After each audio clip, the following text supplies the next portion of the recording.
जय लक्ष्मी नारायण बंधुगण धनर देवी महालक्ष्मी को जदि आपण भगवान विष्णु सहित लक्ष्मी नारायण प्रतिमा को पूजा करेंगे तेबे लक्ष्मी नारायण आशीर्वाद आपण सब बेले जो व्यक्ति उपरे जो घर उपरे प्रभु नारायण और माता लक्ष्मींकर आशीर्वाद रही थाए सेठारे अभाव असुविधा केबे हेले आसी न थाए। श्री लक्ष्मी नारायणंकर एही दिव्य अलौकिक मंत्रटी को श्रवण करने द्वारा जीवनर सबु अभाव दूर होइथाए।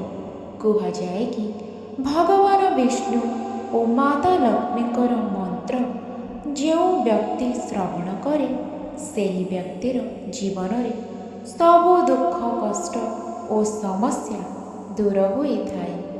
आज यही चमत्कारी मंत्र को जदि आपण थरे शुणुछंती तेबे गोटे घंटा मध्य लागिब नाही आपणक जीवनर सबु दुख कष्ट और अभाव निश्चय दूर होइजिब। जिए यही मंत्र को शुणिछि प्रभु नारायण और माता लक्ष्मी सही व्यक्तिर सबु अभाव असुविधा को क्षण करे दूर करिछंती।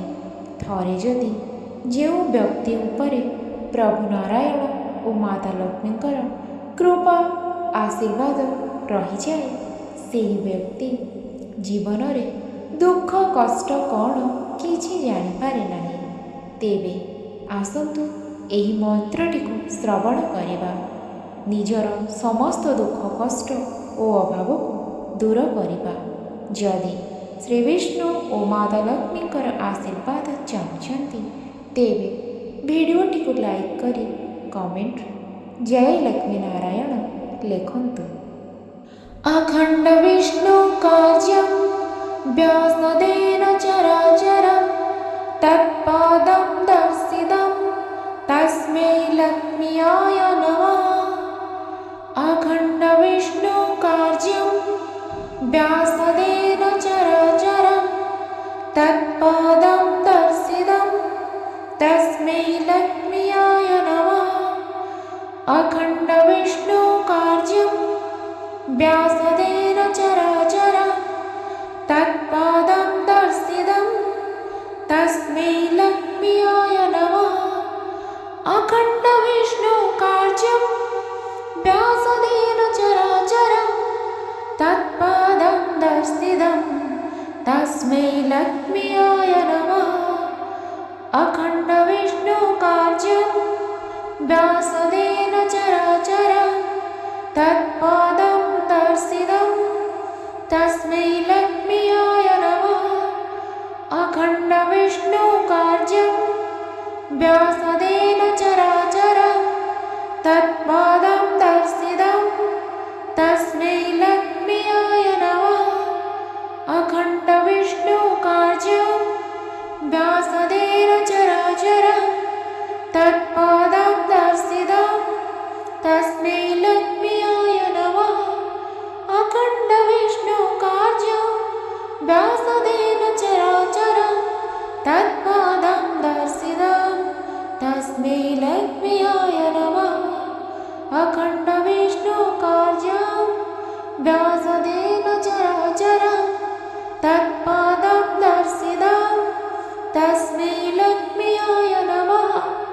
अखंड विष्णु कार्यं व्यासदेन चराचरं तत्पादं दर्शितं तस्मै लक्ष्म्याय नमः। अखंड विष्णु कार्यं व्यासदेन चराचरं तत्पादं दर्शितं तस्मै लक्ष्म्याय नमः। अखंड विष्णु कार्यं व्यासदेन चराचरं तत्पादं दर्शितं तस्मै लक्ष्म्याय नमः। अखंड विष्णु कार्यं व्यासदेन चराचरं तत्पादं दर्शितं तस्मै लक्ष्म्याय नमः। अखंड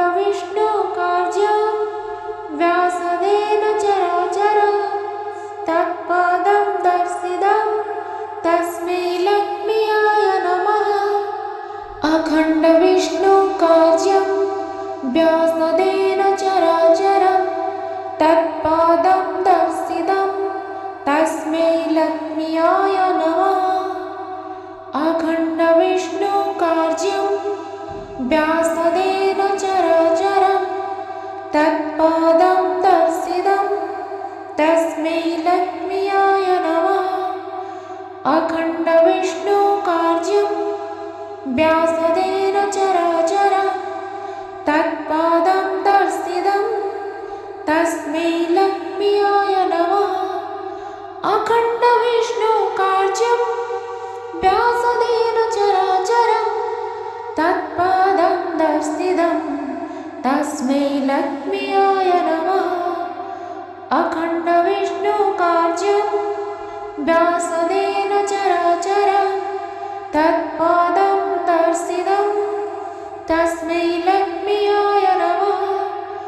अखण्डविष्णुकार्यं व्यासदेन चराचरं तत्पादं दर्शितं तस्मै लक्ष्म्याय नमः।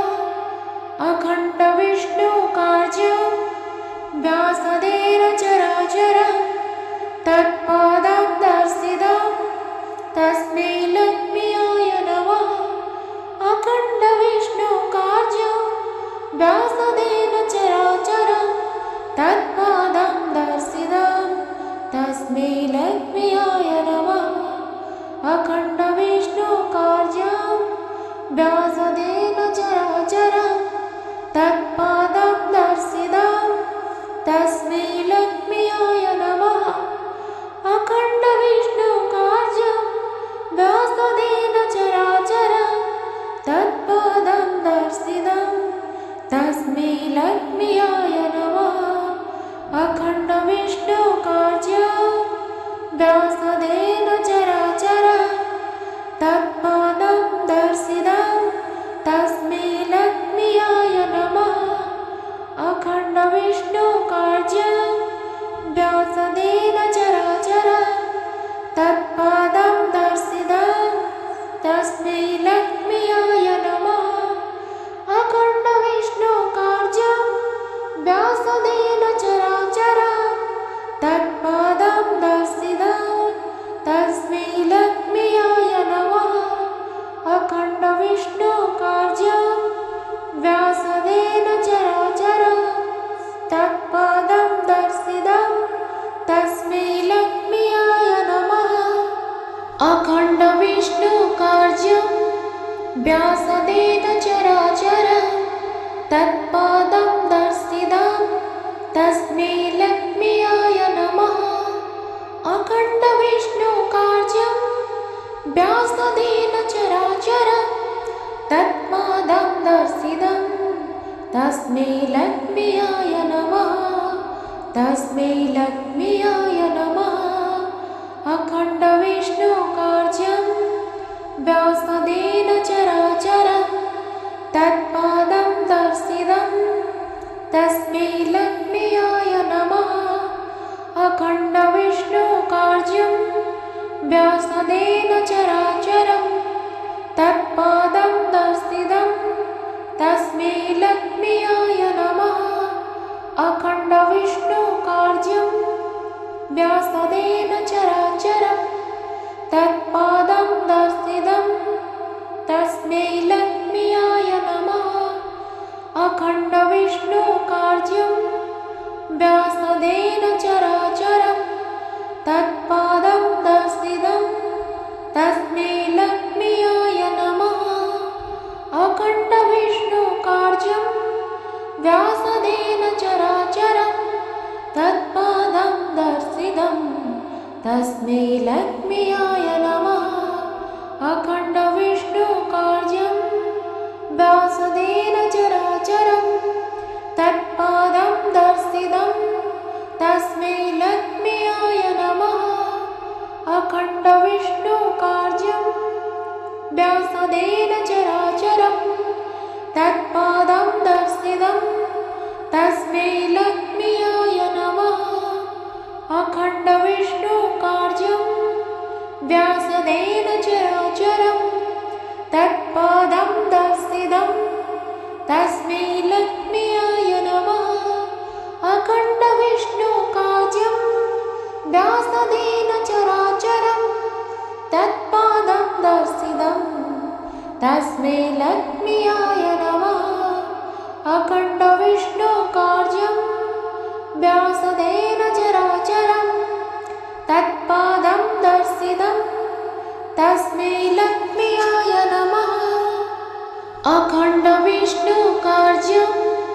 व्यासदेन चराचरं तत्पादं दर्शितं तस्मै लक्ष्म्याय नमः। अखण्डविष्णुकार्यं व्यासदेन चराचरं तत्पादं दर्शितं तस्मै लक्ष्म्याय नमः। तस्मै लक्ष्म्याय नमः। अखण्डविष्णुकार्यं व्यासदेन चराचरं तत्पादं दर्शितं तस्मै लक्ष्म्याय नमः। अखण्डविष्णुकार्यं व्यासदेन चराचरं तत्पादं दर्शितं तस्मै लक्ष्म्याय नमः। अखण्डविष्णुकार्यं व्यासदेन चराचरं तत्पादं दर्शितं तस्मै लक्ष्म्याय नमः।